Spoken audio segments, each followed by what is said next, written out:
भगवान श्री राम जी का चरित्र आज भी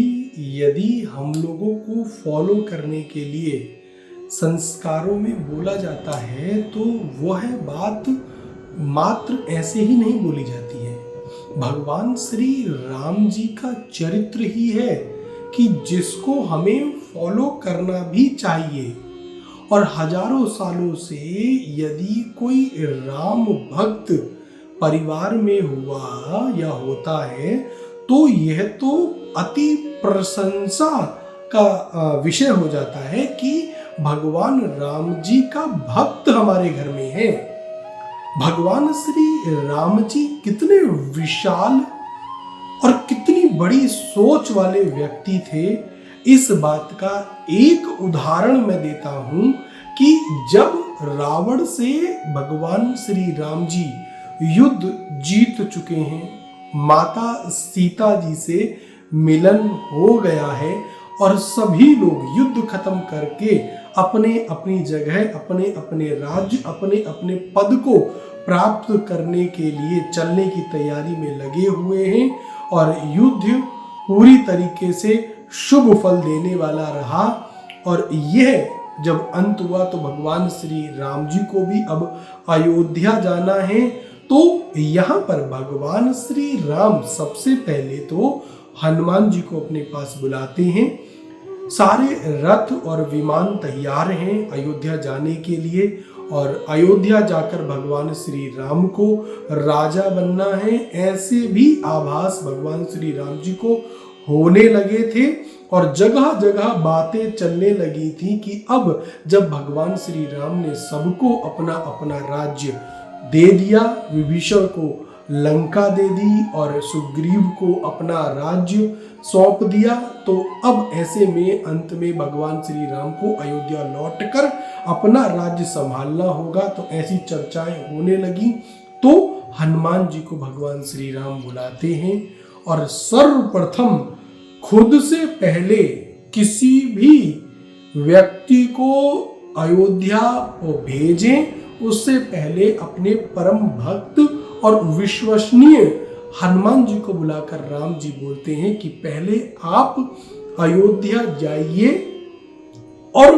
भरत जी जो वहां पर अभी तक सारा कार्यभार संभाल रहे हैं उनकी स्थिति को भांपिए। मेरे आने के समाचार से यदि वह व्याकुल हो जाते हैं या फिर आप जरा भी संशय करें कि वह मेरे आने के समाचार से प्रसन्न नहीं है तो मुझे आके तुरंत इस बात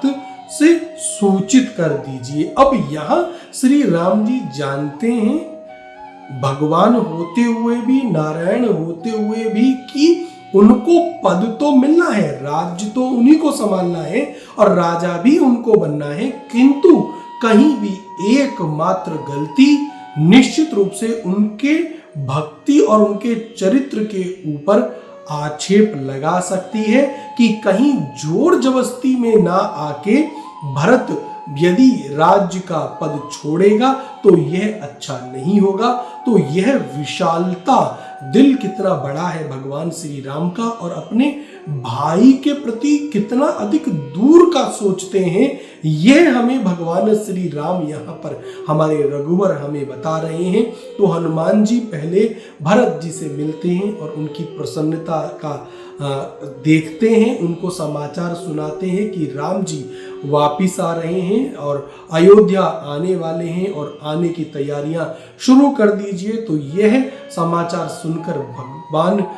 राम जी के भाई भरत जी भी प्रसन्न हो जाते हैं और हनुमान जी देख लेते हैं कि भरत जी भी निश्चित रूप से इंतजार कर रहे हैं भगवान श्री राम का। और यह स्थिति देखकर हनुमान जी जब राम जी को बताते हैं कि हे प्रभु, हे श्री राम, कि वह भी आपका उस तरीके से ही इंतजार कर रहे हैं जैसे कि आप अपने भाइयों से मिलने का इंतजार कर रहे हैं और उनको जरा भी संकोच नहीं है, जरा भी संशय नहीं है और वह तो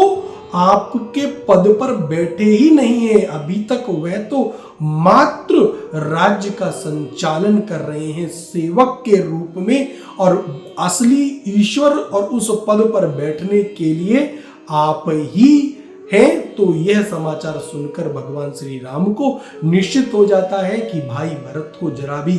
समस्या नहीं है। तब विमान के साथ में भगवान श्री राम जी लौटते हैं अयोध्या। पूरी तैयारियां चल रही थी और तब वह राज्य में राजा के पद पर, राजा के ताज को अपने सर पर रखते हैं। तो यहाँ पर भगवान श्री राम जी की विशालता को देखिए, उनकी दूरगामी सोच को देखिए कि वह भाई के बारे में कितना सोच रहे हैं। आज तो भाई भाई अलग रहते हुए भी एक दूसरे के बारे में नहीं सोच पा रहे हैं। यह कलयुग में ऐसा हो रहा है कि एक तो पहले से ही अलग रह रहे हैं, किंतु अलग रहते हुए भी हम अपने भाइयों के प्रति वह प्यार, वह विनम्रता नहीं दिखा पा रहे हैं। तो निश्चित रूप से यह कलयुग का प्रभाव है। भाई का प्रेम इस समय कमजोर हो रहा है। और जब भारत में, अयोध्या में एक बार फिर से राम जी लौट रहे हैं अयोध्या के अंदर, तो हमें भी यह संकल्प लेना चाहिए कि हमारे हृदय में राम जी का आगमन हो, और जैसे वह सभी भाई एक दूसरे के प्रति एकदम ईमानदारी से रह रहे हैं, एकदम निश्चल, एकदम पवित्र प्रेम के साथ रह रहे हैं, वैसे ही हम एक दूसरे के साथ में पहले तो अपने परिवार के लोगों के साथ में प्रेम से रहें, दूसरा अपने आसपास पड़ोस में भी प्रेम से रहें, तब राम जी का असली आगमन होगा। यदि मात्र हम यह सोचें कि अयोध्या में राम मंदिर बन जाए किंतु हमारे घर में राम जी का आगमन हो ही ना, उनके जो सिखाए हुए संस्कार हैं वह हमारे घर में आए ही नहीं, और इसको हम राम राज्य समझें तो यह हमारी बहुत बड़ी भूल होगी। असली राम राज्य तब होगा जब हमारे घर के अंदर भी राम जी का राज्य बनेगा, वही संस्कार बनेंगे, परिवार में एक दूसरे के प्रति वह ईमानदारी और पवित्र प्रेम स्थापित होगा, तब राम जी का असली और सही आगमन बोला जाएगा। तब तक वह आगमन तो मात्र मंदिर में हो रहा है। असली आगमन जो होगा वह तब होगा जब हम राम जी के दिखाए हुए पद चिन्हों पर चलना शुरू करेंगे। तो ऐसी ईमानदारी भगवान श्री राम जी के मन में अपने छोटे छोटे भाइयों के प्रति रही, और यह प्यार और यह विशालता है भगवान श्री राम की, जो कि हनुमान जी को भेज रहे हैं यह देखने के लिए कि मेरे आगमन से पूर्व हनुमान तुम जाओ और भरत की स्थिति को भांपो कि कहीं मेरे लौटने से उनको समस्या तो नहीं हो रही है। यह भगवान श्री राम का चरित्र, यह भगवान श्री राम का जो संस्कार है, यह वापिस से स्थापित किए जाने की आवश्यकता है।